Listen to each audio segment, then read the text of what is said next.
Muy buenas tardes y bienvenidos a este nuevo encuentro interactivo de resolución de casos clínicos en terapia cetogénica. En este séptimo, el tema es déficit de GLUT1. Antes de comenzar, queremos agradecer a la doctora Mariana Loz, a la doctora Marisa Armeno, al bioquímico Gabriel Veneruso y a la licenciada Daniela Gagiulo, quienes serán los coordinadores y participadores de la actividad. También agradecer al Hospital Garrahan y a todos ustedes por conectarse y participar de este webinar. Vamos a dar por iniciada la actividad, dándole la bienvenida a los oradores. La doctora Mariana Loz es neuróloga infantil, médica de planta del Servicio de Neurología Infantil del Hospital Garrahan. La doctora Marisa Armeno es médica pediatra especialista en nutrición infantil, médica de planta permanente del Servicio de Nutrición y coordinadora del equipo multidisciplinario de terapia cetogénica del Hospital Garrahan. El bioquímico Gabriel Veneruso es bioquímico de planta permanente del Laboratorio de Genómica, del área de laboratorios especializados del Hospital Garrahan. Y la licenciada Daniela Gagiulo es licenciada en nutrición, especialista en nutrición pediátrica, asistente de planta permanente del área de alimentación e integrante del equipo de terapia cetogénica del Hospital Garrahan. Así que con la presentación de estos excelentes profesionales, damos por iniciada la actividad. Ahí está. Bueno, arrancamos entonces. Pasamos a la anterior, por favor. Ahí está. Bueno, muchas gracias a todos, principalmente a ViLife por la invitación de este nuevo webinar. Hoy queremos presentarle un caso de deficiencia de transportador de glucosa tipo 1 y vamos a enfocarnos en la importancia del diagnóstico precoz y el tratamiento oportuno. También queremos agradecer a todos los que están conectados, sabemos que hay muchos webinars y venimos de 1 año y medio de muchos webinars, así que les agradecemos su tiempo y esperamos que puedan quedarse hasta el final para interactuar con nosotros con las preguntas. Ahora sí. Bueno, como ustedes saben, la glucosa es un combustible esencial para el sistema nervioso central. El transporte de glucosa hacia el cerebro está facilitado exclusivamente por el transportador de glucosa tipo 1. La deficiencia de GLUT1, este síndrome o condición, es un defecto genético por el cual se ve alterado el transporte de glucosa al cerebro, resultando en una crisis energética cerebral. No tiene tratamiento curativo, sí tiene un tratamiento efectivo, que es la terapia con dieta cetogénica. Esta terapia provee un combustible alternativo, que son los cuerpos cetónicos, para suplir esta crisis energética cerebral. Ustedes saben que el eteroxibutirato o el acetoacetato, que son cuerpos cetónicos, no se transportan hacia el interior del sistema nervioso central por los transportadores de GLUT1, sino que utilizan otros transportadores que llaman MCT1 o transportadores de monocarboxilato, por lo cual no dependen en este síndrome de esta alteración, o sea, directamente pueden suplir al cerebro con otro tipo de energía. Sí, para adelante, ahí está.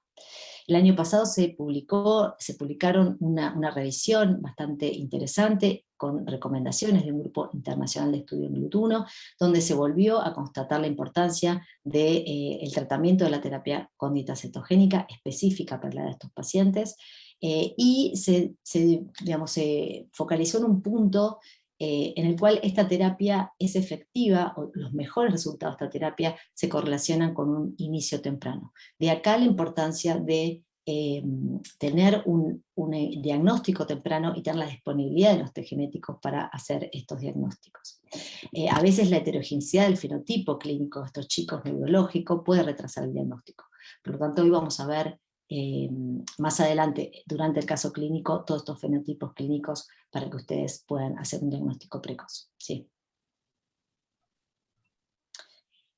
Esta revisión también tiene una tabla 3 que les recomiendo mirar, pero básicamente se basa en las diferencias que tiene, los aspectos específicos que tiene la terapia con dieta cetogénica para síndrome de GLUT1, a diferencia de lo que es esta terapia para epilepsia refractaria. Ustedes saben que en epilepsia refractaria, ante un insuficiente control de crisis, luego de usar 2 o más fármacos antiepilépticos, puede probarse este tratamiento, puede indicarse el tratamiento. En cambio, para deficiente GLUT1, este tratamiento es de primera línea, ¿sí? Tanto para la epilepsia como para los desórdenes del movimiento o las alteraciones neurocognitivas.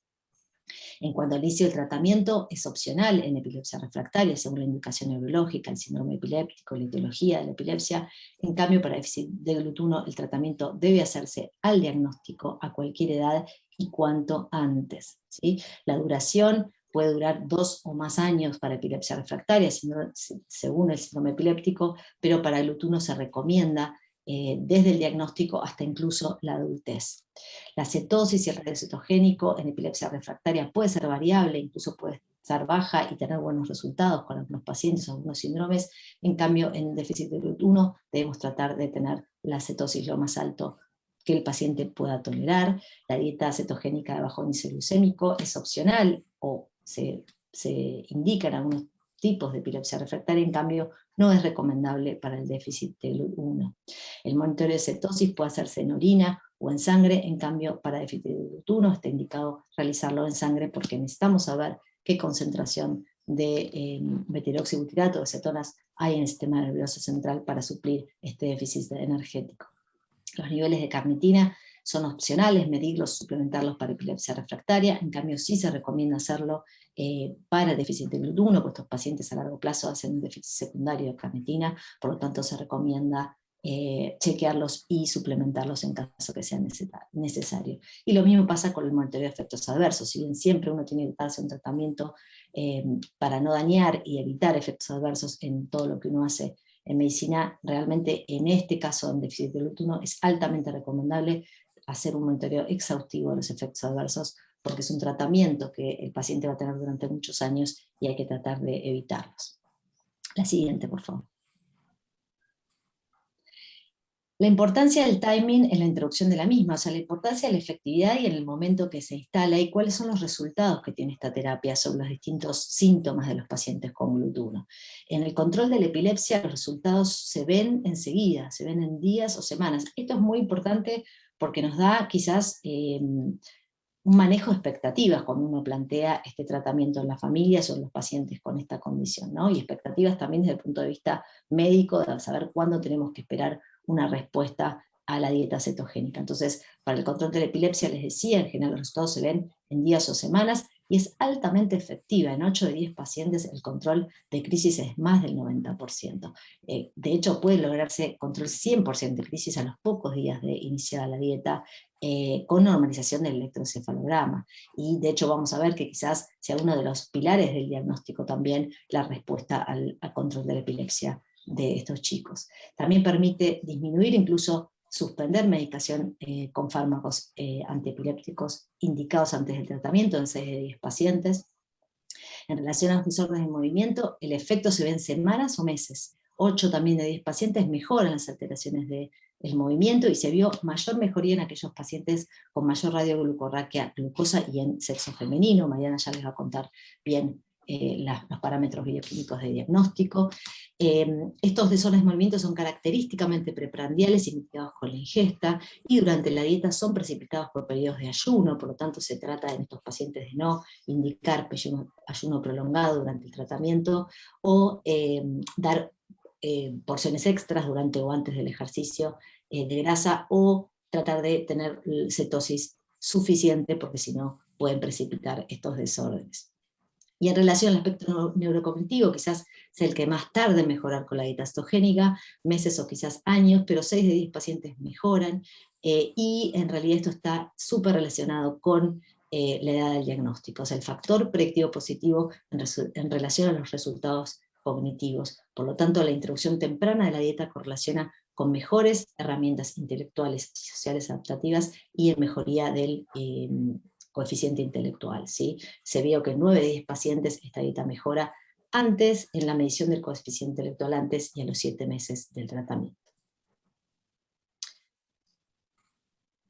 Y por último, quiero volver a reforzar el tema de los efectos adversos y la importancia del seguimiento a largo plazo. Son chicos que van a tener este tratamiento, quizás desde muy chiquititos, durante mucho tiempo, y si bien los efectos adversos son poco frecuentes en esta dieta, el 80% de los pacientes en general no presentan efectos secundarios. Puede haber efectos adversos gastrointestinales en un bajo porcentaje de pacientes.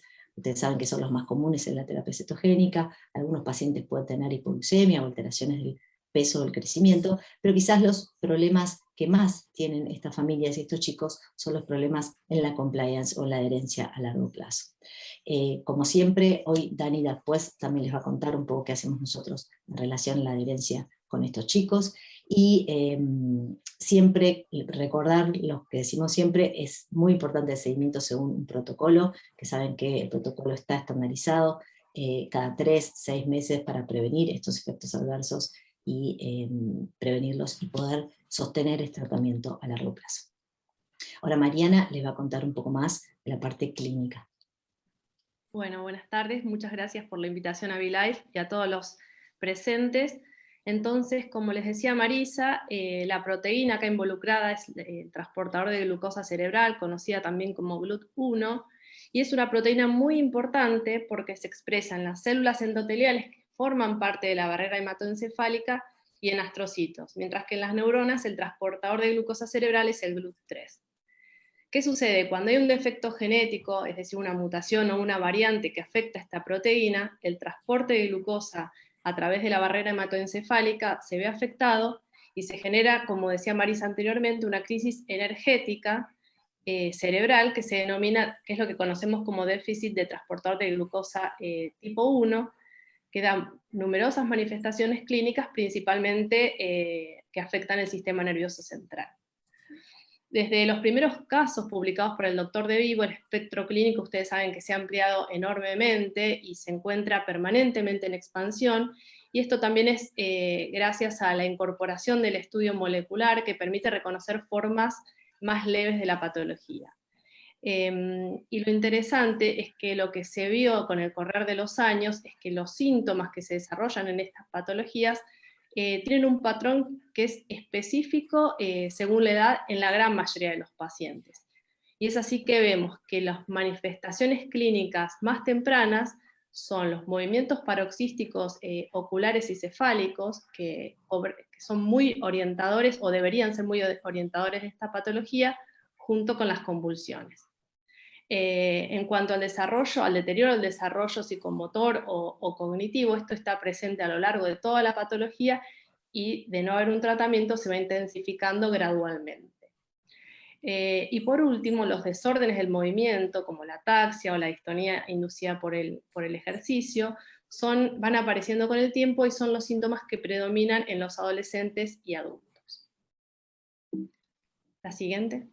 Entonces, como les decía, el espectro clínico es muy amplio. Tenemos un fenotipo clásico, que es el primero que se describió, que en general es un cuadro que aparece en los primeros meses o tempranamente, que se caracteriza por una epilepsia refractaria o una encefalopatía epiléptica en muchos casos, acompañada de desaceleración del perímetro cefálico, es decir, microcefalia adquirida, junto con un retraso psicomotor y alteraciones de movimiento, ya puede ser ataxia, movimientos anormales y espasticidad. Pero el espectro, esto es una parte de los pacientes y tal vez son los más fáciles de reconocer desde el punto de vista clínico, pero el espectro clínico, como decíamos, es muy amplio y se puede dar la combinación de eventos paroxísticos no epilépticos, eventos epilépticos y manifestaciones motoras permanentes con diferentes semiologías. Pero hay elementos muy orientadores de un GLUT1, como son las disquinesias paroxísticas inducidas por el ejercicio, y también puede darse el fenómeno de disquinesia paroxística no kinesigénica. También puede haber episodios de debilidad o parálisis motora, e incluso episodios de migraña o episodios de somnolencia paroxísticos. Y lo interesante que también puede orientar el diagnóstico es que en general, como decía Marisa anteriormente, estos eventos pueden ser gatillados por situaciones de estrés, por ejercicio o por ayuno, y mejoran tras la ingesta de hidratos de carbono, al igual que se puede ver en el trazado electroencefalográfico. En cuanto a la epilepsia, ustedes saben que en esta patología puede observarse diferentes tipos de crisis epilépticas con semiología variada, desde una encefalopatía epiléptica hasta crisis aisladas, pero hay ciertos síndromes epilépticos que también es importante tener en cuenta, como son la epilepsia ausencia de inicio temprano, es decir, la epilepsia ausencia de inicio antes de los 4 años y que no responden bien al tratamiento antiepiléptico, un bajo porcentaje de los pacientes con epilepsia mioclónico atónica también pueden deberse a un déficit del transportador de glucosa cerebral, y también hay casos de epilepsia idiopática generalizada, familiar y no familiar. Y en cuanto a las manifestaciones motoras, también esto es diverso. Se puede observar en combinación con epilepsia o aislado, pero los pacientes pueden desarrollar alteración de la marcha, ya sea por espasticidad o por ataxia, pueden desarrollar un síndrome cerebeloso completo y diferentes movimientos extrapiramidales como distonía, corea, temblor y mioclonías no epilépticas. Siguiente.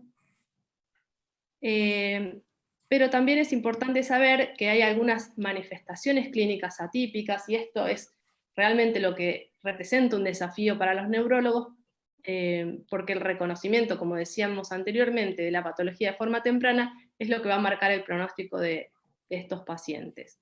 Entonces, se han publicado pacientes con ataxia episódica que presentan un déficit de transportador de glucosa cerebral, raramente pacientes con calambre del escribiente, con parkinsonismo, con calambres nocturnos muy dolorosos en las piernas, pacientes con hemiplegia alternante, con migraña hemipléjica, e inclusive niños con vómitos cíclicos y episodios de stroke-like. Y esto también es muy importante tenerlo en cuenta como diagnóstico diferencial. Bueno, siguiente. Bueno, y elegimos con el grupo de seguimiento a estos pacientes, decidimos compartir este paciente que nos parece muy interesante, que es un paciente reciente, comenzó dieta recientemente, pero nos pareció interesante compartirlo con ustedes. Emiliano es un nene de 3 años y 4 meses, que consultó al servicio de neurología a los 18 meses por un retraso global del desarrollo. Se trataba de la tercera gesta de la mamá, había tenido 3 cesáreas, producto de un embarazo controlado. La mamá tiene diagnóstico de epilepsia y recibió fenobarbital durante todo el embarazo. El niño nació por cesárea, programada, con colestasis, a las 34 semanas, con un buen peso, 2,5 kilos, y desconocemos los datos de perímetro cefálico y Apgar al nacimiento. Permaneció internado en neo 2 semanas por un cuadro respiratorio, pero fue un cuadro leve que requirió oxígeno por escasos días. Como otros antecedentes patológicos, solamente mencionaban una internación por un cuadro respiratorio a los 14 meses. Siguiente. Bueno, pueden ver que es el único hijo de esta pareja no consanguínea, la mamá con diagnóstico de epilepsia. Por parte de la mamá tiene 2 hermanos, uno de ellos con convulsiones febriles, y por parte del papá, 2 hermanas sanas. Entonces, les decía que había consultado por un retraso madurativo. En ese momento parecía predominio motor. Fíjense que hasta los 12 meses este niño no había logrado un buen sostén cefálico, logró sedestación a los 14 meses, sí tenía sonrisa social presente desde los 2 meses y carcajadas de los 6 meses, o sea, el aspecto social estaba mejor, y a los 14 meses ya lograba balbucear. No bipestaba y tenía una pinza digital inferior, es decir, que tenía un retraso global del desarrollo. Siguiente.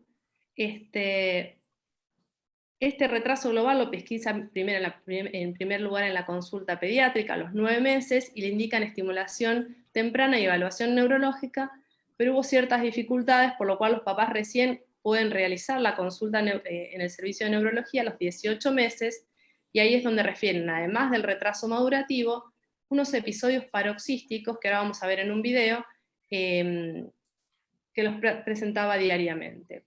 Les voy a pedir por favor que no tomen fotos ni filmación. Los papás permitieron compartir este video, pero no quisiera que... Bueno, fíjense, es muy interesante porque tiene movimientos oculares bilaterales, multidireccional, conjugados, y que se acompañan en la misma dirección con un movimiento cefálico.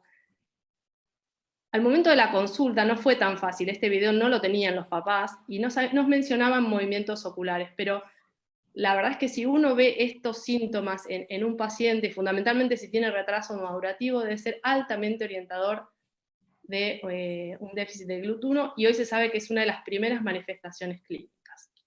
En ese momento nosotros no sospechamos este diagnóstico y solicitamos algunos estudios complementarios, laboratorio, tomografía, electroencefalograma y una evaluación auditiva. En cuanto al examen físico, ustedes pudieron ver en el video, el nene estaba bien conectado, tenía una buena atención conjunta, tenía un fenotipo agradable, no tenía dismorfias. El perímetro cefálico en ese momento era -1 desvío estándar, y el resto del examen físico, a excepción de que tenía una bipedestación inestable con un titubeo axial, se encontraba dentro de parámetros normales. Siguiente. Bueno, como les había dicho, se hizo un plan de estudios que los papás no pudieron completar en ese momento, y a los pocos meses, a los 21 meses, concurren nuevamente con episodios diarios múltiples al día, en los cuales el niño se quedaba inmóvil, con fijación de la mirada, y tenía una caída cefálica. Acá podemos ver en el video. Es sutil, pero el nene se está macando, está jugando, va un poquito más lento, y ven que se cae la cabeza y queda un ratito inmóvil. Esto los papás lo notaban múltiples veces en el día desde hacía unos días. Entonces en ese momento se pudo completar el electroencefalograma, que como ven es un electro completamente desorganizado, con paroxismos de punta y polipunta onda, y también en ocasiones tenía atenuaciones del voltaje. Siguiente. En áreas anteriores también veíamos actividad rápida en rango teta, y continuamos viendo los paroxismos difusos. Siguiente. Siguiente. Es un trazado muy encefalopático. En ese momento, bueno, nos planteamos si podía ser el inicio de una epilepsia mioclónico-atónica o un síndrome de Lennox-Gastaut. Se completó esta resonancia que no mostraba alteraciones en la sustancia blanca, no mostraba ninguna malformación del desarrollo, era completamente normal. Siguiente. Y como parte del plan de estudios se solicitó un perfil neurometabólico, que hacemos habitualmente, con ácido láctico, amonio, CK, aminoácidos séricos, acilcarnitinas, vitamina B12 y ácidos orgánicos urinarios, que fue normal. Se solicitó una PL que en ese momento no se pudo realizar, y se completó el fondo de ojos y el potencial, que fueron ambos normales. Y el niño comienza con ácido valproico con regular respuesta. O sea, continuaba con crisis. Meses después, continuó con crisis, pero no tenía un seguimiento muy estricto. Meses después ingresa a la guardia del hospital con un estatus convulsivo en contexto de un cuadro febril, en el cual se rescata un adenovirus. Y en ese momento, además se notaba ya una desaceleración del perímetro cefálico, tenía un percentilo 3, y eran más prominentes los signos cerebelosos y un trastorno de conducta importante. En ese momento, por el aumento de las convulsiones y la fiebre, se decide realizar una punción lumbar, donde nos encontramos una hipoglucorraquia, con un valor de 36 miligramos de decilitro, para una glucemia de 76, lo cual daba una relación baja, de 0,37. Pero en esa oportunidad no se había medido ácido láctico.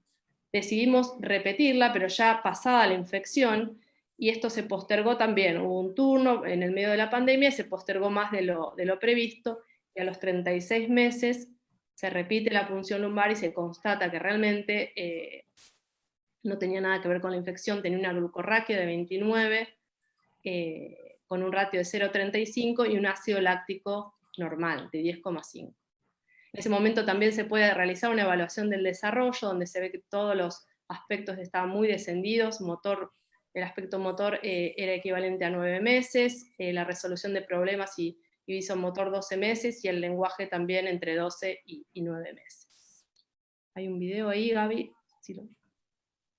Este es el paciente, el primero o segundo día de dieta. Lo que ven es que el niño estaba francamente atáxico, y en esa oportunidad también tuvo que comenzar con medicación para la conducta porque estaba muy irritable.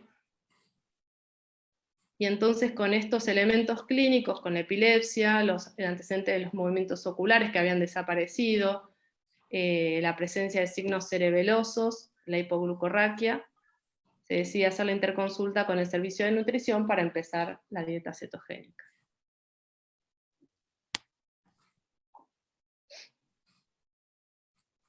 Bueno, vuelvo a empezar, no sé por dónde me habían escuchado. Bárbaro. Estaba contando un poquito lo que era el protocolo de internación de este paciente. Sí, que nosotros en la institución tenemos un protocolo tanto de internación como de pacientes ambulatorios, y que hacemos tanto hincapié en lo que es la entrevista de preadmisión, porque conocemos a la familia, lo que son las dinámicas familiares, los gustos, hábitos del paciente, las ingestas, la calidad de la alimentación, el consumo de líquidos. Y esta entrevista lo que va a determinar es el inicio de dieta cetogénica, pero también va a determinar lo que va a ser el tipo de dieta cetogénica. Por eso es una información muy valiosa para todo el equipo, para poder determinar la futura terapéutica del paciente.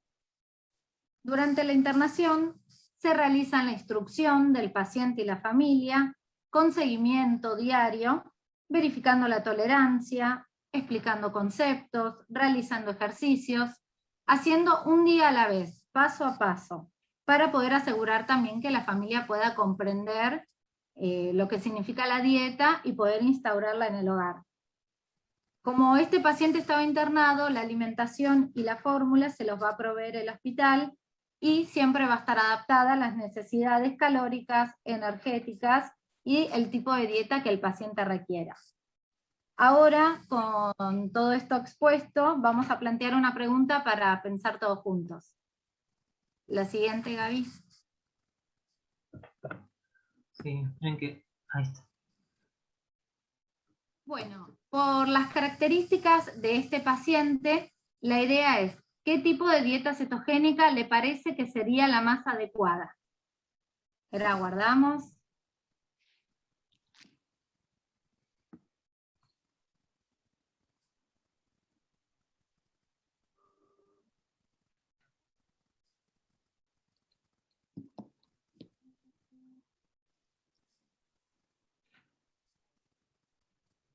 Las opciones es la primera, dieta de bajo índice glucémico, la dieta Atkins modificada, la 3, dieta cetogénica clásica, o la cuarta, dieta de TCM.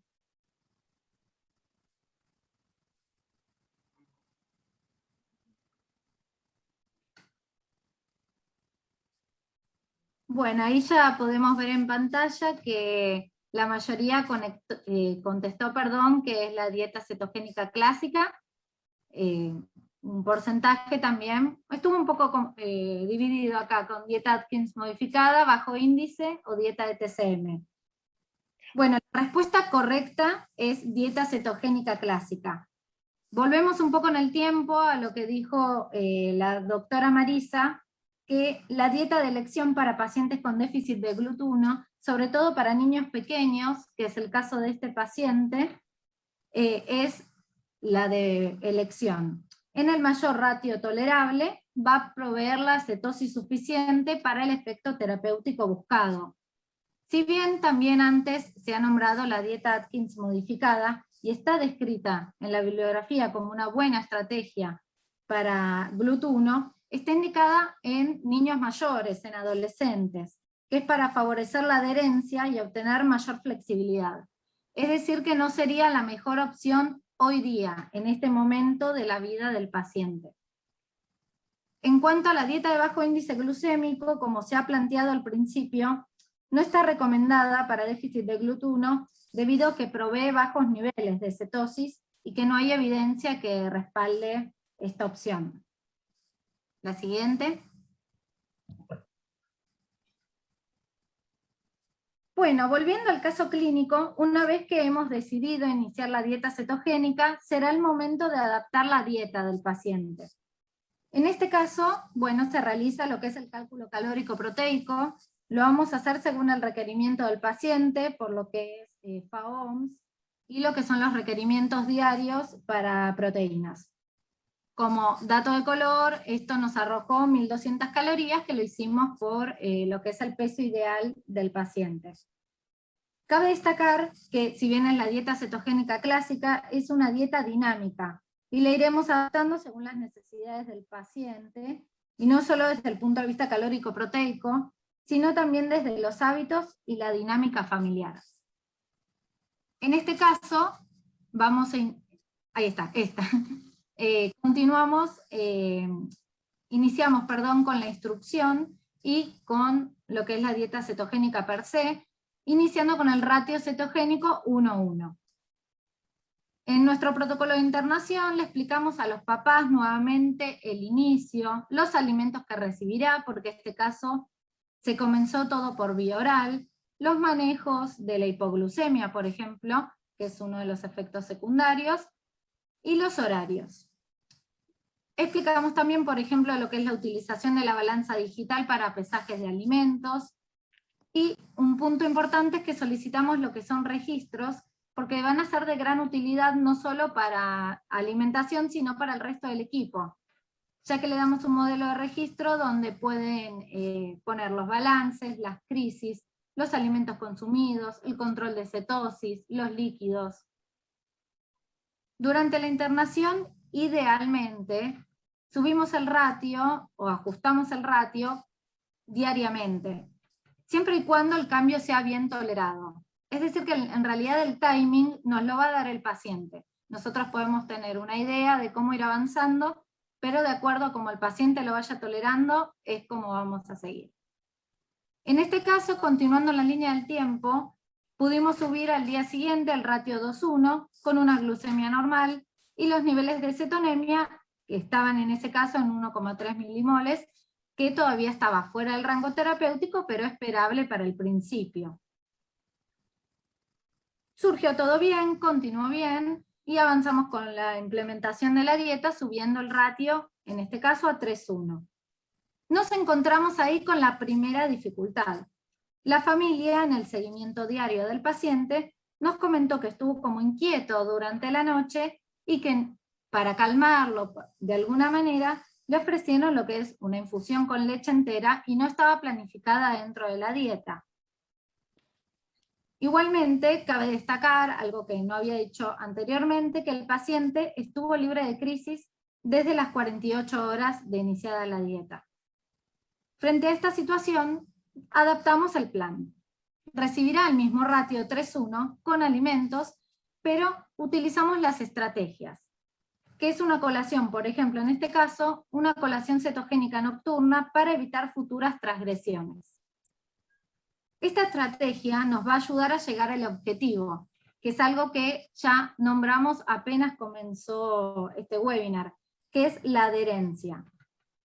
Lo que puede suceder con la incorporación de alimentos son dos cosas. Uno, que no estén en el ratio adecuado y produzcan variaciones en la cetosis, y además puede ser que el aporte calórico proteico también esté afectado, y pueden estar fuera de las necesidades del paciente.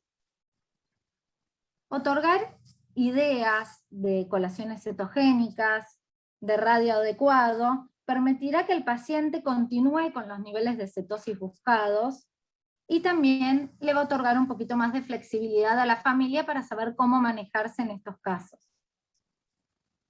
Luego, avanzando, nos encontramos con que el paciente tuvo como efecto secundario una hipoglucemia severa, pero levemente sintomática, la cual es oportunamente corregida, y se realiza un ajuste. Hacemos un segundo ajuste, que en este caso va a tener que ver con el ratio cetogénico. Disminuimos medio punto hasta llegar al 2,51. Por suerte, este cambio es súper bien tolerado. El paciente tuvo glucemias estables y cetonemias en rango terapéutico, con un control de 4,9 milimol por litro, y el paciente continúa libre de crisis. Por lo cual, nosotros finalizamos la instrucción con la familia, junto con el equipo, y este momento es el más importante, ya que no solo se entrega el plan, que seguirán en sus hogares, sino que también es la oportunidad de otorgarle a la familia las estrategias necesarias para que todo continúe de esta manera. Para ello, se dan recetas con variedad de alimentos, opciones de desayuno, reemplazos de comidas por fórmulas cetogénicas, y también recetas con harinas cetogénicas para poder favorecer esta adherencia y que la alimentación sea lo más variada posible. El egreso hospitalario, muy bien, gracias. Se realiza el egreso hospitalario, y siguiendo nuestro protocolo de seguimiento, así como dijo Marisa, realizamos los controles ambulatorios.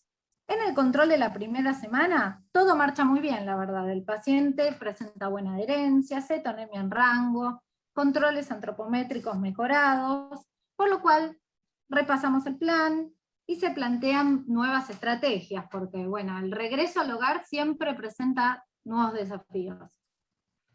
Y también nuestra función como equipo es de motivar al paciente, de empoderarlo, de que se adueñen ellos de la dieta cetogénica y bueno, darle para adelante, ¿no? Ahora, el siguiente control, nos encuentra con otra situación completamente diferente. Nos encontramos con un paciente con regular actitud alimentaria, con descenso de peso, con baja ingesta de alimentos y de líquidos, aún todavía, por suerte, sin crisis, pero con todos estos cambios. Quería destacar el tema de la baja ingesta de líquidos porque es una situación bastante común en lo que es la consulta en dieta cetogénica, y es una necesidad imperiosa no solo de todo niño, sino con mayor importancia en la dieta cetogénica, una adecuada hidratación. Frente a esto nos encontramos con el famoso desafío de la adherencia y de mantener también una adecuada nutrición, ¿no? Porque tenemos un descenso de peso, una regular actitud. Entonces, las estrategias es preguntarle a la familia qué dificultades tiene, qué preparaciones rechaza, cuáles acepta, y escuchando a la familia, ahí se plantean nuevas estrategias consensuadas. Ideas de menú, como dijimos antes, nuevas recetas. Y en cada control es importante saber que se realiza el seguimiento interdisciplinario, es decir, que todas las profesionales vemos al paciente. También le solicitamos registros para poder evaluar estas estrategias, para ver si realmente han sido útiles. Bueno, llegamos al último control, que es el control de 3 meses, que como puse abajo es work in progress, porque el paciente es como el control más nuevo que tenemos, y encontramos con nuevas medidas antropométricas que el peso y talla ha mejorado considerablemente. Vemos que las estrategias han funcionado, el paciente continúa libre de crisis, con una muy buena adherencia, y la verdad la alimentación es muy variada. Por ejemplo, ante la sensación de hambre, le dan colaciones cetogénicas que fueron adecuadas, y las cetonemias están todas dentro del rango terapéutico. Persiste la dificultad del consumo de líquidos, que como dije anteriormente es un ítem bastante común, por lo que se piensan opciones de reemplazo de aquellos líquidos rechazados, mediante un esquema de hidratación para que sea más fácil para la familia. La siguiente. Y bueno, acá quería mostrarles en realidad cómo fue la curva de este niño, tanto en peso como en talla, en donde en los círculos rojos podemos ver claramente este famoso descenso de peso, que tuvo que ver con la regular actitud alimentaria, y cómo con una intervención oportuna, con estrategias consensuadas con la familia, se pudo recuperar tanto el peso como la talla. El peso talla actual es del 95%, así que está dentro de la normalidad.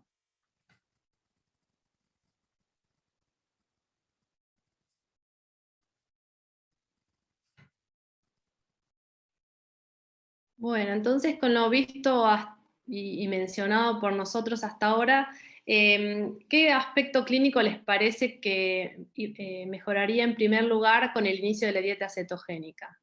Uno sería el aspecto motor, en segundo lugar, como segunda opción, el aspecto cognitivo y conductual, o la epilepsia.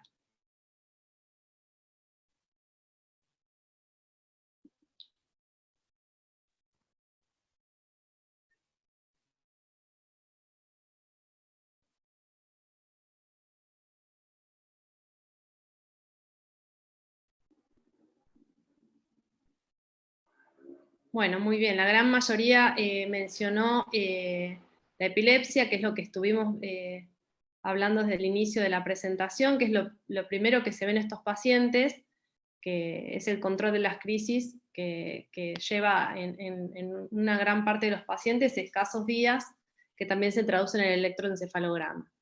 Y lo podemos ver representado en nuestro paciente, siguiente. Este es el control a los 3 meses. Si bien es un poco precoz para sacar conclusiones, a ver el primer video, Gaby.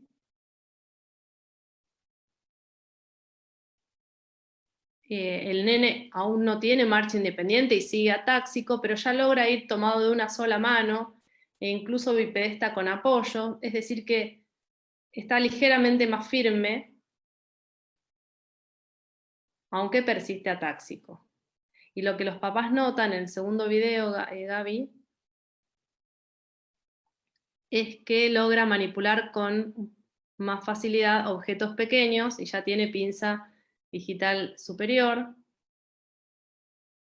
El tema que complica a este paciente y que esto nos llama la atención es la conducta. Está medicado con levomepromacina y eso aún no han visto los papás que haya mejorado. No tiene más crisis, como mencionaba Daniela, siguiente, y lo que podemos ver es una marcada mejoría en el electroencefalograma.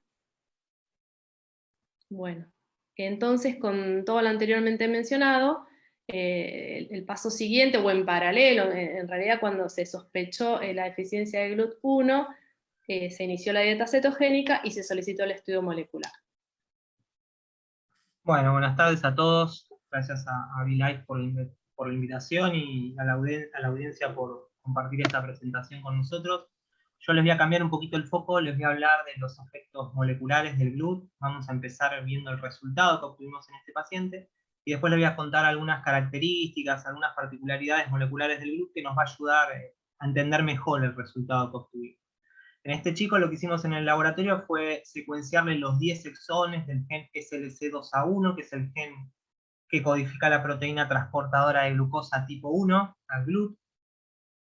Este es un electroferograma, no sé si ven el cursor, es el dibujito que tenemos a la izquierda, en donde cada uno de los picos representa una base en la secuencia de la región génica que estamos estudiando. Cada pico representa una de las bases, que están con un código de color. Si el pico es puro, el paciente es homocigota para esa base en esa posición. Si ustedes se fijan, acá en esta parte vamos a ver que el paciente tiene, por ejemplo, un pico T puro, eso representa que en cada uno de los alelos tiene una T, el siguiente es un pico negro G, quiere decir que tiene una G en esa posición, y después vemos una especie de desfasaje. ¿Qué es lo que está pasando en este paciente? Si se fijan abajo en la representación de los alelos de la secuencia del paciente, de las copias del gen del paciente, vemos que viene un pico C, que es el pico azul, pero después está superpuesto con un pico negro, con un pico verde, perdón, que es la A. O sea que es la base siguiente. Lo que ha ocurrido acá es un desfasaje, se ha borrado una letra en uno de los alelos, y eso ha corrido toda la secuencia hacia la izquierda, y por eso vemos ese desfasaje y esos dobles picos. Este tipo de variantes, la verdad que es bastante deleterias, son del tipo que uno espera que afecten bastante la función del gen. Si vamos a la secuencia, eso representa una deleción, una pérdida de una base en la posición 927, eso es un detalle, no importa, es en el exón 8, y en la proteína eso implicaría que en el aminoácido 310, GLUT1 es una proteína que tiene unos 495 aminoácidos, o sea que no, estamos un tercio antes de terminar la proteína, en el aminoácido 310, donde debería haber una treonina. Ahora, como se corrió toda la secuencia, ese código va a traducir para una prolina, otro aminoácido completamente diferente. Todos los aminoácidos a partir de ese punto uno esperaría que sean diferentes, porque se corrió todo el sentido del marco de lectura. Y además, por azar, eso lo vamos a ver ahora un poquito en una diapositiva siguiente, uno esperaría que se genere encima un codón stop prematuro de la traducción. Así que uno esperaría una proteína que en el punto en el que se produce la variante, a partir de ese punto sea diferente a la original, la proteína que se genera a partir de este alelo variante o este alelo alterado. Y además que sea más corta, o sea que la verdad que se esperaría que tenga un efecto importante sobre la función de la proteína. Acá en este grafiquito muy brevemente para repasar qué es esto del corrimiento. Si vemos arriba tenemos un mensajero normal, que puede presentar el mensajero que traduce para el gluten. Cada codón traduce para una aminoácido en la secuencia de la proteína. Si nosotros nos fijamos, por ejemplo, en el codón triple U que codifica para fenilalanina, y le sacamos una base, que es como lo que hubiera pasado, como lo que pasó en este paciente, como todas las bases hacia la derecha se corren, ahora ese codón en lugar de ser triple U va a ser WG, o sea que el sentido es completamente diferente. El de al lado también. y por azar, tarde o temprano, va a aparecer una combinación de codones que va a generar un codón stop. O sea que es realmente una variante que uno predeciría que es bastante deleteria. ¿Por qué? Porque tenemos una proteína que además que en el punto de la variante va a ser, a partir de ese punto va a ser completamente diferente a la original. Y además más corta, le va a faltar el extremo carboxiterminal. Después vamos a hablar un poquito de eso y qué implicaría. Además tenemos que recordar que las células tienen mecanismos que detectan los mensajeros con codones stop prematuros y los eliminan. O sea que además de generarse una proteína anómala, probablemente, es más, quizás ni siquiera se forme proteína anómala, quizás ni se forme proteína directamente a partir de ese alelo alterado. Con lo cual solo tendríamos un alelo funcionante en cada una de las células de este niño. Para repasar muy brevemente, dijimos que el gen que codifica el transportador de glucosa es el SLC2A1, es un gen relativamente pequeño, tiene 10 exones, todos los exones son codificantes, y se encuentran en el brazo corto del cromosoma 1. A la derecha tenemos un esquemita de la proteína es una proteína integral de membrana, recordamos que se expresa en todo el organismo, pero principalmente en las células estromales de la placenta, en la membrana de los glóbulos rojos y obviamente en la barrera hematoencefálica, en las células endoteliales, en su membrana, en donde cumple la función de transportar la glucosa desde la circulación sanguínea hacia el sistema nervioso central. Este sería el esquema, como les comentaba, es una proteína integral de membrana con 12 segmentos transmembrana. Los primeros 6 segmentos forman el dominio N-terminal y los últimos 6 forman el dominio carboxiterminal. Y están unidos por un loop intracitoplasmático. Esta parte de abajo es lo que da hacia el citosol de la célula y la parte de arriba es lo que hace el citosol. Y si vemos este loop grande, está muy cerca de un segmento terminal o carboxiterminal, y entre este segmento grande, este loop interno grande y el segmento terminal forman un dominio que se llama ICH. Ahora vamos a ver todo esto qué sentido tiene, que es muy importante porque comprender la estructura de la proteína y la función de cada una de sus partes nos permite a nosotros, que analizamos estos resultados, hacer inferencias, hacer predicciones sobre las consecuencias que puede tener la variante que detectamos en la función de la proteína, y por lo tanto extender eso hacia el fenotipo. Estas son las primeras 3 hélices transmembranas que se conectan con las segundas 3 y forman esta estructura que tenemos acá, que es una forma, una especie de semihoja. Las otras 6 hélices que nos quedan del dominio carboxiterminal forman una estructura similar, y entre las dos forman una especie de barril, que en el medio, yo lamentablemente no sé si... acá tengo el puntero, espectacular. En el medio forman una hendidura. Esa es la hendidura de unión a la glucosa. Y si ven, hay algunas hélices, no todas ellas, que están en el interior, en contacto, van a estar en contacto directo con la glucosa. Eso es muy importante. Acá tenemos lo mismo que les contaba con el dominio carboxiterminal, formado por las 6 hélices transmembrana finales, el dominio N-terminal. Entre los dos forman la hendidura de unión a la glucosa y los loops internos que forman el dominio ICH. ¿Cómo funcionan todas estas partes? Este es el mecanismo de transporte de glucosa, muy simple. El transportador de glucosa alterna entre dos estructuras fundamentales. Una es esta, con la hendidura de unión a la glucosa abierta hacia el exterior extracelular. Y otra, que es con la hendidura de unión a la glucosa abierta hacia el interior de la célula. Y entre medio, bueno, hay estructuras intermedias. Cuando está con la hendidura hacia el exterior, puede unir a la glucosa en su gradiente de energía, recordemos que está más concentrada en el medio, en la circulación que en el sistema nervioso central, esa energía, esa diferencia de gradiente, va a ser la que va a impulsar estos cambios conformacionales y va a permitir que el loop se hable hacia el interior de la célula y permita hacia el interior del sistema nervioso central y permita pasar a la glucosa. Y fíjense que esta estructura, particularmente la que está abierta hacia afuera, hacia la concentración de glucosa, que es la que va a aportar la energía para todo este proceso, está estabilizada por ese dominio ICH, que actúa algo así como una especie de traba. Entonces, pensemos ahora en términos del paciente. A este paciente le faltaba el tercio final, o nosotros predecimos que se había generado un codón stop prematuro, le faltaba el tercio final de la proteína. O sea que le faltaba prácticamente toda esta parte y una porción del extremo ICH. Es muy difícil pensar que si se genera esa proteína tenga función, ahora que hemos visto cómo se comporta cada una de las partes de la glúteo. Esto ya ha sido estudiado, la posición 310, que es donde perdía esa base que codificaba para una trionía, se ha caracterizado muy bien en la bibliografía y se sabe que participa directamente en la unión a la glucosa en el transporte, y también se ha caracterizado muy bien que el dominio carboxiterminal es fundamental para la función de la proteína. Muy brevemente, ¿cuál es el mecanismo molecular del déficit de GLUT1? Probablemente lo hayan visto muchas veces en los trabajos que se plantea la haploinsuficiencia. Esta teoría, que ya es un hecho en realidad más que una teoría, la planteó por primera vez Schneider en 1998, que dijo que lo que sucedía era que había una haploinsuficiencia del gen SLC2A1. Cuando hablamos de haploinsuficiencia nos referimos a que hay un proceso biológico llevado a cabo por una proteína sumamente crítico, en el cual necesitamos la fuerza de los dos alelos, de las dos copias del gen, para proveer de suficiente proteína funcionante para cumplir la función biológica de la que estamos hablando. En este caso, el transporte de glucosa a través de la barrera hematoencefálica. Esta idea fue mucho más allá, y trabajos posteriores en cohortes de pacientes más grandes demostraron incluso una correlación entre la actividad remanente de GLUT1 y la severidad del fenotipo. Y se establecieron rangos aproximados de que entre un 75 y un 50% de actividad remanente se relacionaría principalmente con los fenotipos moderados o más del rango de la porción media del espectro fenotípico, mientras que actividades remanentes de un 40 y un 25% se relacionarían con el extremo severo del espectro. Y se planteó después que una actividad 0 o menor al 25% directamente no es compatible con la vida. En cuanto a los patrones de herencia que esperamos en el GLUT1, algo que no dije de este paciente, nosotros al paciente encontramos esa variante en uno de sus alelos, entonces está en estado de heterocigosis, y estudiamos a los padres en busca de esa variante y no la encontramos.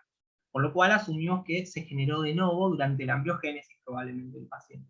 Y esto es realmente lo que se encuentra en la mayoría de los pacientes con déficit de GLUT1 en la bibliografía. El 90% aproximadamente posee una variante en heterocigosis y de nuevo, es decir que cuando estudiamos a los padres no la encontramos en ellos, no la han heredado de sus padres. Sin embargo, hay un porcentaje no menor, de entre un 7 y un 8%, en donde estos pacientes comparten su variante deleteria con un padre que es afectado. Y hay una porción todavía aún menor de casos, o sea, en ese caso hablaríamos en el que les acabo de comentar, ¿no?, en el que uno de los padres compartiría la variante, hablaríamos de un patrón de herencia autosómico dominante.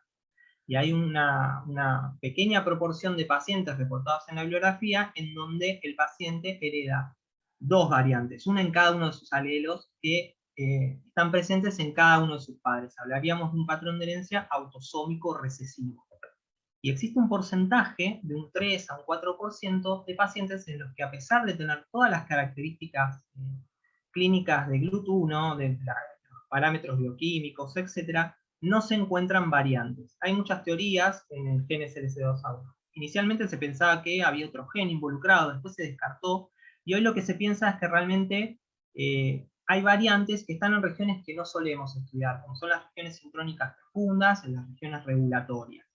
Pero es interesante porque esto demuestra que 30 años después de que se planteó esta enfermedad, todavía quedan cosas por saber y por descubrir, al menos en términos de lo molecular.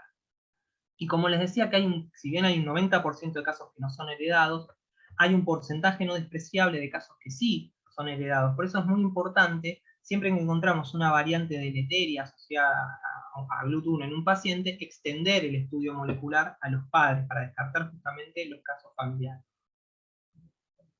Este es el esquemita del gen SLC2A1 con sus 10 exones y donde están marcadas todas las variantes de secuencia deleterias reportadas en la bibliografía. Fíjense que no hay un patrón claro, no parece haber una región que tenga más variantes que otras, si bien se sabe que el exón 4 está enriquecido, y si bien hay algunas posiciones que se ven más afectadas que otras, no hay un patrón claro, no hay hotspots, o sea que es importante este dato porque eso hace que sea necesario estudiar todo el gen. Cuando estudiamos un paciente con sospecha de GLUT1, debemos estudiar todo el gen SLC2A1. Y recordemos que nuestro paciente tenía una variante de stop en el exón 8. Nada, esto les quiero compartir un detalle, una particularidad. que es que cuando estudiamos funciones proteicas, la función no reside en la secuencia. Ustedes vieron que en la secuencia las variantes estaban distribuidas prácticamente en todo el gen. Sin embargo, como la función reside en la estructura proteica, en su plegamiento, cuando analizamos esas variantes y las mapeamos en la proteína plegada, ahí sí vemos que están agrupadas en algunos puntos, que nosotros ya los conocemos. Fíjense, son la región, por ejemplo, ICH, que era la que trababa la estructura, ¿se acuerdan?, abierta hacia el exterior para unir a la glucosa, o incluso en la hendidura de unión a la glucosa. Son los puntos claves. Siempre que uno estudia enfermedades genéticas, está tentado a buscar una correlación entre el genotipo y el fenotipo, de manera de decir que si el paciente posee un genotipo, un determinado tipo de variante, esperaría ciertas características fenotípicas, que sea más severo, menos severo, o algunos rasgos fenotípicos puntuales. En el GLUT ese estudio se ha realizado y se encontró alguna correlación. Se encontró correlación, por ejemplo, con el compromiso cognitivo, con los trastornos del movimiento y con la glucorraquia. Lo que se vio es que los pacientes que tienen variantes del tipo con cambio de sentido, que no es el caso del paciente, en general poseen rasgos en general, ¿no?, un poco más moderados, con un menor compromiso cognitivo en general, menos trastornos del movimiento, mayores niveles de glucorraquia, y lo que se vio es que hay algunas variantes, incluso de secuencia, que están asociadas a anemia hemolítica. Pero este es un dato un poco tramposo, hay que tener cuidado, porque de hecho se demostró después, en el trabajo, por ejemplo, de Juli, en donde él presentó una serie de pacientes, todos con igual genotipo, todos con el mismo tipo de variante, y sin embargo, todos presentaban fenotipos diferentes. Algunos tenían el fenotipo de presentación temprana, clásico de presentación temprana, otros del clásico pero de presentación tardía, otros ni siquiera tenían el fenotipo clásico. Y ya para terminar lo que es la revisión molecular, es importante saber que el 93% de los pacientes con déficit del GLUT1 tienen variantes pequeñas, como las del paciente que presentamos hoy, que involucran una, dos o unas pocas bases de secuencia. Pero hay algunos, hay un porcentaje no despreciable de un 7%, que poseen variantes de gran tamaño, que pueden involucrar exones enteros, incluso el gen completo. Por ejemplo, la deleción completa del gen SLC2A.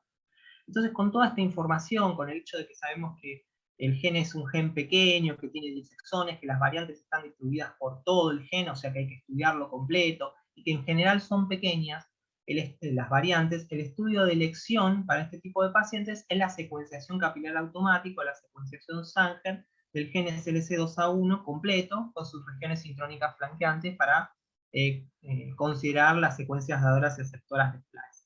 Entonces, si tenemos un paciente que le encontramos una variante deleteria, asociada, presumimos asociada a su fenotipo, al déficit de GLUT1, como dijimos, es conveniente extender el estudio a los padres para descartar estos casos hereditarios que habíamos mencionado.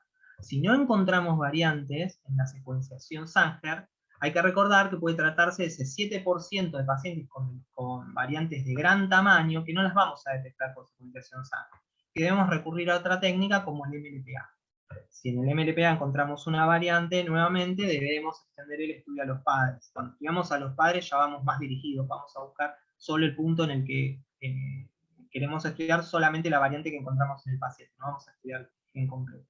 Y si no encontramos una variante, hay que recordar que hay, aunque son muy infrecuentes, hay un pequeñísimo porcentaje de pacientes que, a pesar de tener todas las características fenotípicas, todos los rasgos y todos los parámetros bioquímicos, no se les encuentran variantes en el gen SLC2A.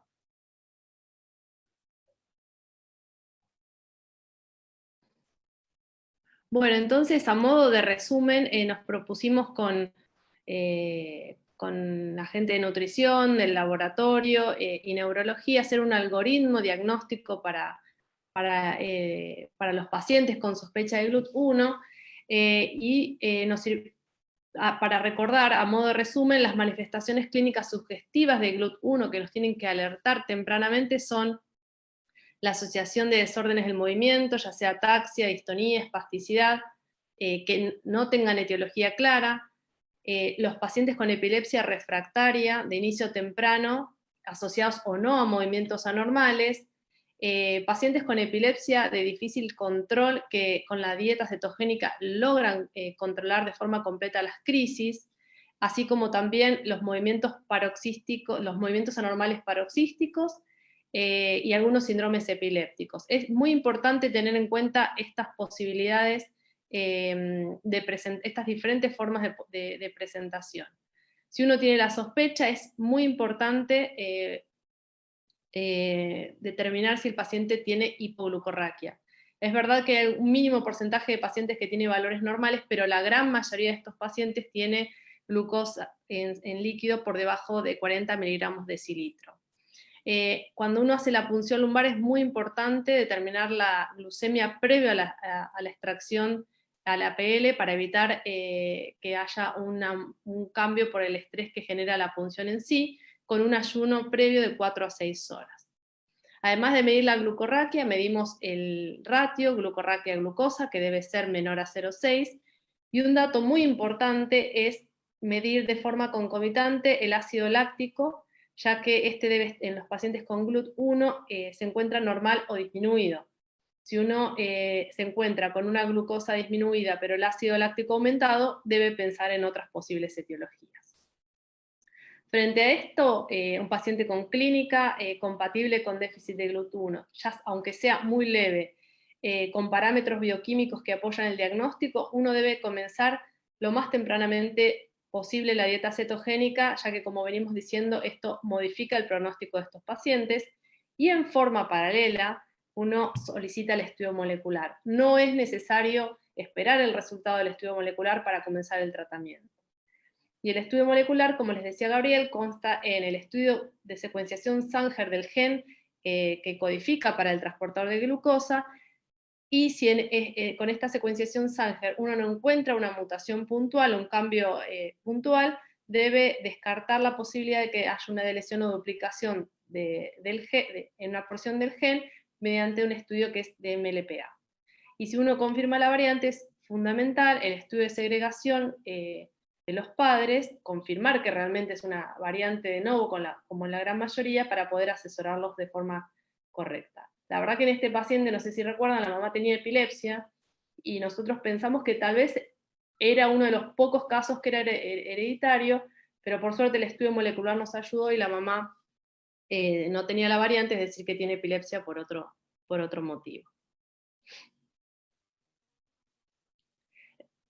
Bueno, entonces, frente a un paciente con clínica sugestiva de déficit de GLUT1 asociada a hipoglucorraquia, en el cual hacemos el estudio molecular y no identificamos una variante relevante en el gen, ¿ustedes creen que podemos descartar la patología?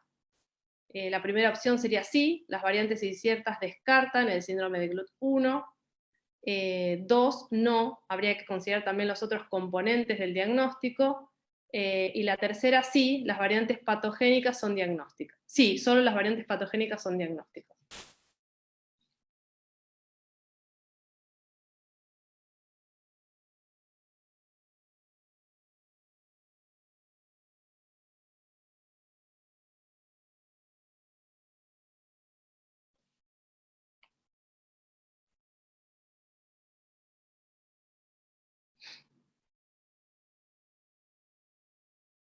Bueno, muy bien. Bueno, como dijo Gabriel anteriormente, un estudio en un paciente con clínica altamente sugestiva de GLUT1 acompañado de parámetros bioquímicos, el hecho de no identificar una variante patogénica, ya sea una lesión o una mutación puntual en el gen, no descarta el diagnóstico, y uno debe en ese paciente igualmente realizar el tratamiento y mantener la dieta cetogénica, ya que hay un grupo muy bajo de pacientes en los cuales no se identifica la variante. Y eso es un concepto que nos parece muy importante. Bueno, un poco a modo para ir culminando, queríamos comentarles con el equipo que hace ya varios años que en el hospital se llevan a cabo encuentros de padres y pacientes con déficit de GLUT1. Este tipo de modalidad se realiza en todo el mundo, y el objetivo es encontrarnos, ¿no? Tanto profesionales como pacientes, vienen familias, pacientes no solo de Buenos Aires, sino de todo el país y también de países vecinos.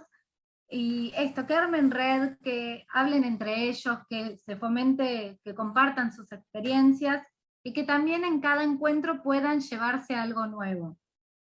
Para ello, bueno, acá en la foto se ve que se realizan presentaciones contando novedades. Hace unos años contamos con la presencia del doctor Klepper, que fue muy valioso, no solo para los pacientes y las familias, sino para nosotros también como equipo. Y la idea es esto, un encuentro, pasar un buen rato. La verdad es que siempre, cada encuentro ha sido un placer. Y también cuentan con el tema de alimentación, digamos, se cuenta con colaciones, con pequeños snacks que no solo pueden comer los niños, sino las familias, como para que sea un momento de relajación y que ellos también puedan consumir alimentos que sean aptos, de alguna manera, con ratios que, bueno, los vamos calculando, obviamente, para que sea extensivo a todos. La siguiente.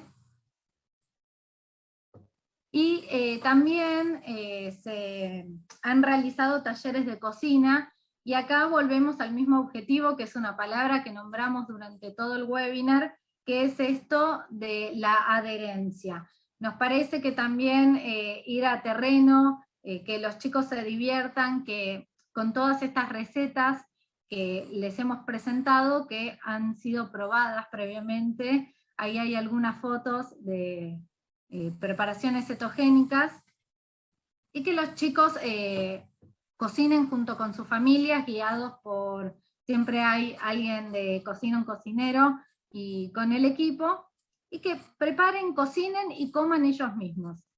De alguna manera también siempre tratamos de, como dije antes, otorgarle algo nuevo, así que todas estas recetas probadas siempre hacia el final del encuentro se las llevan, sin ningún tipo de números, como para que cada uno de los pacientes lo vea con su equipo tratante. Bueno, nuestros pacientes obviamente se lo adaptamos, pero ahí, como ven en las fotos, todas las sonrisas, siempre es un encuentro muy enriquecedor para todos, y más que nada lo queríamos traer a colación por esto de la adherencia. Es una dieta que es prolongada, que tiene que tener mucho de esto de innovación, de pensar recetas, de escuchar a las familias decir, bueno, la verdad es que ellos extrañan tal preparación, o les gustaría tal otra, que los cumpleaños no pasen desapercibidos, que bueno, es mucho el camino por recorrer, y nos gustó poner esto también de mejor todos juntos, porque bueno, creo que se arma una red muy linda, así que nos pareció lindo culminar con estas imágenes. Bueno.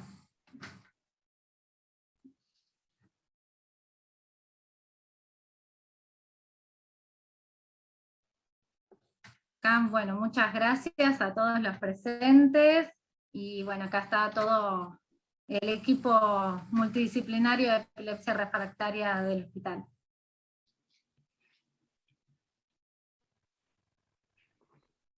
Bueno, muchísimas gracias a los cuatro por las excelentes explicaciones. La verdad que es súper interesante todo lo que contaron hoy. Antes de comenzar con el bloque de preguntas y respuestas, vamos a hacer una preguntita más a todos los espectadores, que tiene que ver con esto de si quieren recibir directamente la invitación, porque este ciclo sigue hasta el mes de septiembre. Entonces, en lugar de recibir el link y volverse a inscribir a cada charla, si ustedes quieren, pueden cliquear acá, seleccionando, como venimos haciendo, la encuesta online. Si quieren recibir directamente el link de inscripción a la charla por mail, seleccionan sí, y si no, no, para que sea más ágil el tema de la inscripción a este ciclo de webinars. Mientras van votando, contarles que, bueno, ahora vamos a dar inicio al bloque de preguntas y respuestas. Para los que no escucharon al inicio, tienen el botón en el borde inferior de la plataforma para ir escribiendo.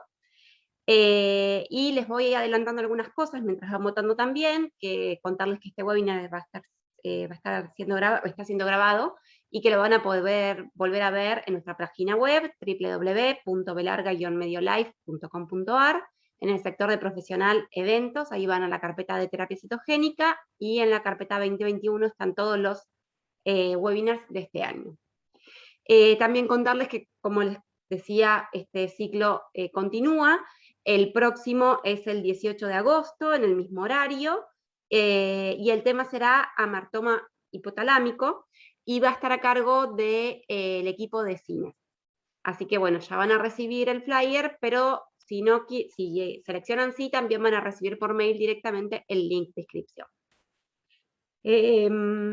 Y bueno, que los certificados van a enviarse todos juntos al finalizar todo el ciclo de encuentros. Así que bueno, dadas todas las informaciones, vamos a dar inicio al bloque de preguntas.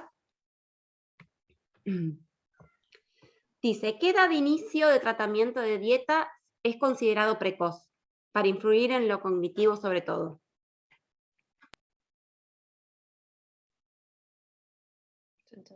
Marian o yo, o quien quiera. Precoz. Precoz es al diagnóstico.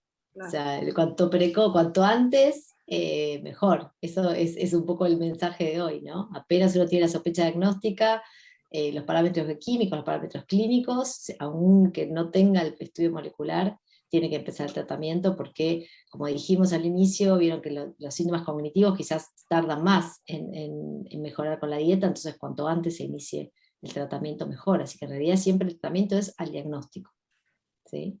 O ante una fuerte sospecha diagnóstica. Siempre hay tiempo para sacar la dieta también, ¿no? Pero digo, para ponerla, quizás ese es el mensaje, o sea, al inicio, al principio apenas se sospecha o apenas se tiene el diagnóstico. Bien. Y aquí hay otra pregunta en relación a esto. En un paciente con sospecha clínica de GLUT1, ¿hay que esperar al resultado del estudio molecular para comenzar la dieta? Me parece que está vinculada con la respuesta anterior. Sí. Bueno, como decíamos en la presentación, la verdad es que el inicio del tratamiento tiene que ser lo más precoz posible, así que el estudio molecular no es un requisito para empezar el tratamiento. Sí, lo que nos parece muy importante, y con el correr del tiempo y los pacientes, el hecho de tener una punción lumbar realizada correctamente sí es muy importante, porque nos ha pasado pacientes con sospecha de GLUT1 a partir de una PL que después repetida resultó que era normal, y eso explicaba por qué no andaba muy bien con la dieta. Así que sí, la punción lumbar es muy importante, pero el estudio molecular no debe retrasar de ninguna manera el tratamiento, el inicio del tratamiento. Bien. Otra pregunta dice, ¿cuáles son los niveles de cetonas recomendados a sostener en estos pacientes?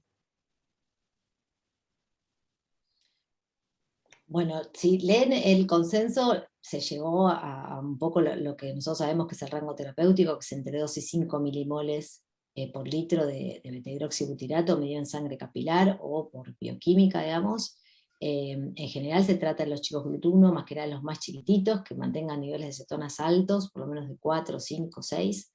Hay chicos que toleran perfectamente esos niveles sin ningún tipo de efectos adversos, así que la tendencia siempre es a que esté más alto. De hecho, en el caso clínico que Dani mostró los últimos controles, que eran 2,3, 2,4, le agregamos carnitina, le mejoramos el radio cetogénico, le pusimos fórmula, y el chico el otro día que lo volvimos a ver estaba casi en 6, y totalmente asintomático. O sea, se trata de ir individualizadamente ajustando el tratamiento para que puedan llegar al mayor nivel de cetosis, que obviamente no le cause náuseas, vómitos, ni ningún tipo de efecto adverso. Y por eso es tan importante también después monitorear con los laboratorios que no entren acidosis metabólica, o que la acidosis metabólica esté compensada o afiliada con citrato de potasio, digamos. Hay que ir mirando un poco todo, ¿no? Que este aumento de cetosis y esta cetosis permanentemente alta no le cause ningún efecto adverso, pero la idea es sostener siempre la mayor cetosis posible sin perjudicar al paciente. Bien. Otra pregunta dice, ¿cada cuánto se realiza la evaluación neurocognitiva en estos pacientes? Buena pregunta. En realidad, lo importante es tener siempre una evaluación inicial y formal, porque la verdad que para poder evaluar la respuesta al tratamiento, esto tiene que tener una evaluación formal y idealmente por el mismo equipo de profesionales.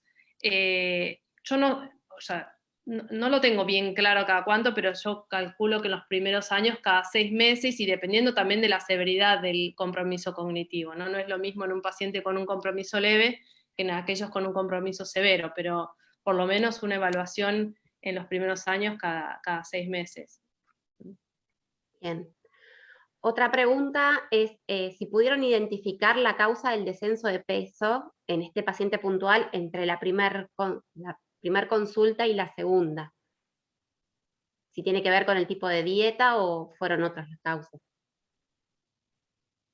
No, en este caso el descenso de peso había sido justamente por regular actitud alimentaria del paciente, no por el tipo de dieta, sino quizás por el tipo de preparaciones que estaba recibiendo, estaba como con rechazo alimentario de algunas cosas particulares, y también estaba con rechazo hacia los líquidos, entonces era todo un poco un círculo vicioso. Que lo pudimos detectar en consulta, y ahí, hablando con la familia, cuando ellos nos dijeron, extraña tal preparación, la verdad es que vimos que desea tal otra, le pudimos hacer como su equivalente cetogénico, y ahí, de alguna manera, mejoró mucho lo que fue la adherencia, y también, bueno, se había reflejado en los parámetros antropométricos. Bien, y en relación a esto tengo otra pregunta, que bueno, hablan de esto del descenso de peso por el tipo de dieta. Entonces, ¿cuál sería el rango de pérdida de peso considerado seguro, sin comprometer el estado nutricional del paciente? Bien. Bueno, no sé, ¿querés contestar vos, Dani? No. Contesto yo. Dale. No, en realidad no hay, digamos, ningún descenso de peso seguro en caso de que el paciente no lo necesite. O sea, nosotros evaluamos todo el tiempo el peso de la talla, usamos peso para talla o los desvíos estándar, y nos vamos fijando antropométricamente, específicamente cómo va creciendo el paciente. El paciente no solamente el crecimiento es en talla, sino también es en peso.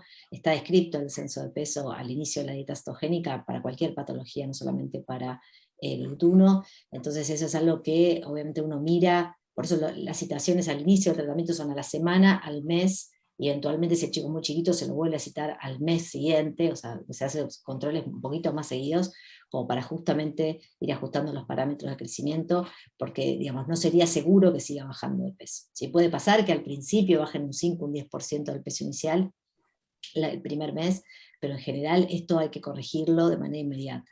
No es algo que nosotros, bueno, bajó de peso, excepto que sea un chico obeso o con sobrepeso, que bueno, que digamos que tenga un PR alto, 150, y tenga que mejorar su parámetro antropométrico, pero en general se trata de que el chico no baje de peso, y eso está muy controlado con los controles frecuentes.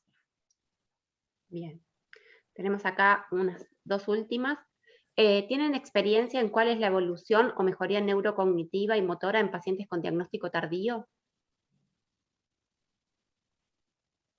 La verdad que lo que... la pregunta? Ah, me perdí yo. La vuelvo a decir, ¿tienen experiencia Sí, en cuál es la evolución o mejoría neurocognitiva y motora en pacientes con diagnóstico tardío?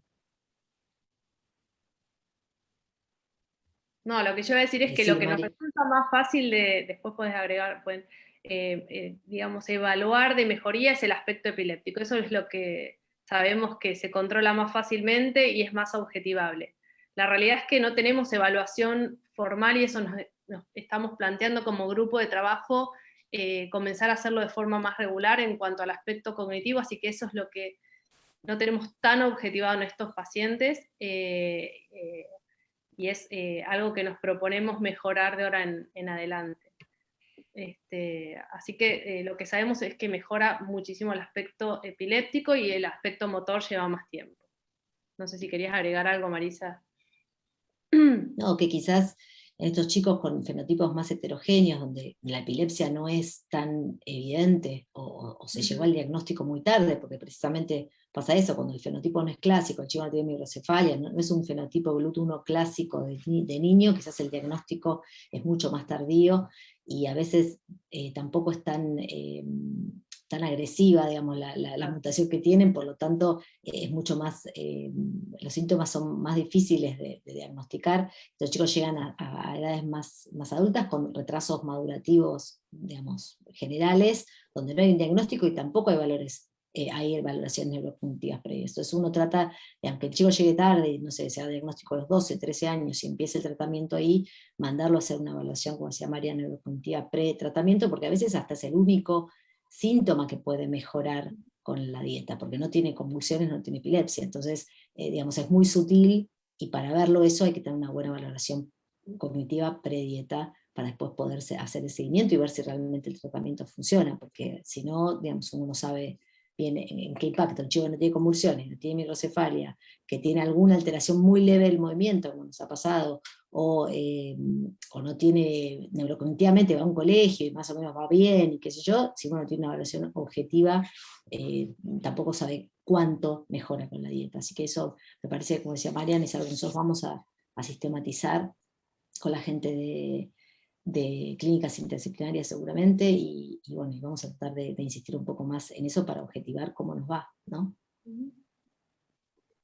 Y tenemos una última que en realidad lo expusieron, pero como para reforzar, si es posible hacer el test sin la punción lumbar previa. Te podemos dejar, Gaby, a vos. Dale, Gaby.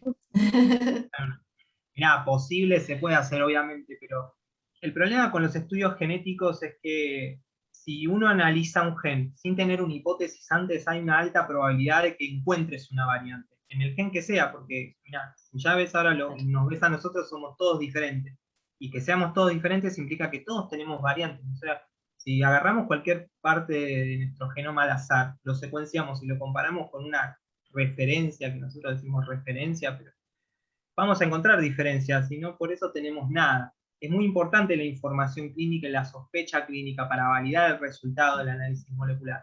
En este caso era un paciente que tenía una variante fuerte, que era como evidente su efecto deleterio, pero no es lo más común. Lo más común es que encontremos una variante que nos dé ciertas dudas, o hay que hacer un análisis muy profundo, y es fundamental la información clínica y la validación a través, por ejemplo, de los estudios bioquímicos, sobre todo de la punción lumbar, porque ya te está dando una idea de que hay algo que está fallando, te está dando como una especie de prueba funcional de esa proteína.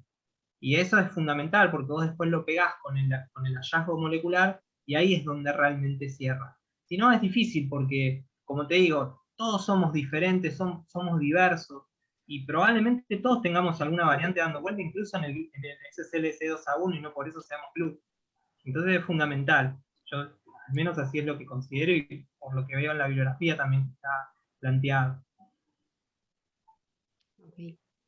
Acá tengo otra pregunta más.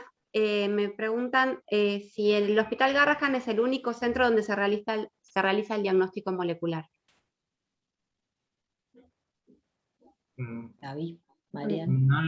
No les sabría confirmar, sinceramente, si es el único público que se realiza. Que yo conozca, no conozco otro centro público que lo realice, pero sinceramente no estoy seguro de eso, no les puedo dar garantía. Ok, perfecto. Bueno, muchísimas gracias a los 4 por sus excelentes exposiciones nuevamente. La verdad que un lujo hoy tenerlos acá y que contesten todas estas preguntas, así que muchísimas gracias. Y muchísimas gracias a todos los que están del otro lado y nos escucharon hoy, así que, bueno, simplemente me queda desearles buenas noches y nos encontramos la próxima, que sería el 18 de agosto. Así que nos vemos la próxima.